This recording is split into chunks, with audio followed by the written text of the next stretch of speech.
عارف رومی رحمۃ اللہ تعالی علیہ فرمایا کرتے تھے کہ کسی مسلمان کو اگر آپ خدا نہ خواستہ کبھی کہہ دینا کہ یار تیرے اندر تو ایمانداروں جیسی کوئی بات ہی نہیں، تو بندہ ہو سکتا ہے تلوار نکال لے، لیکن اگر اسے کہا جائے نماز پڑھو تو کہتا دعا کرو میرے لیے، تو دین کی طرف نہیں آتا، کہتا آہستہ آہستہ آ جاؤں گا۔ آپ اسے ذرا کہہ دینا تو وہ تو ہو سکتا ہے تلوار نکال لے۔ عارف رومی کہنے لگے یہ کیسا مسلمان ہے، نماز دعا کرو، سچ بولا کر دعا کرو، کسی کا خیال رکھا کر دعا کرو، تو اپنے دل میں اللہ کی مخلوق کے لیے نرمی پیدا کر دعا کرو۔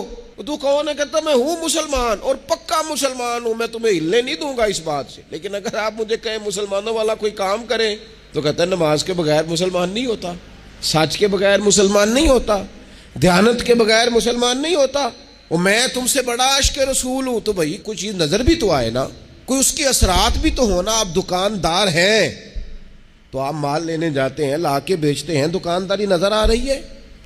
آپ تاجر ہیں، آپ کسی چیز کو خریدتے ہیں بیچتے ہیں، تجارت نظر آ رہی ہے۔ آپ کا علم سے شغف ہے، آپ پڑھتے ہیں پڑھاتے ہیں، سمجھ آ رہی ہے۔ تو اگر آپ مومن ہیں تو پھر مومن کی علامت تو اعمال صالحہ ہے، تو وہ اعمال بھی نظر آنے چاہیے۔ تو کبھی درود میں ہو، کبھی سلام میں ہو، کبھی نعت میں ہو، کبھی تو تلاوت میں ہو، کبھی تو رکوع میں ہو، کبھی تو قیام میں ہو۔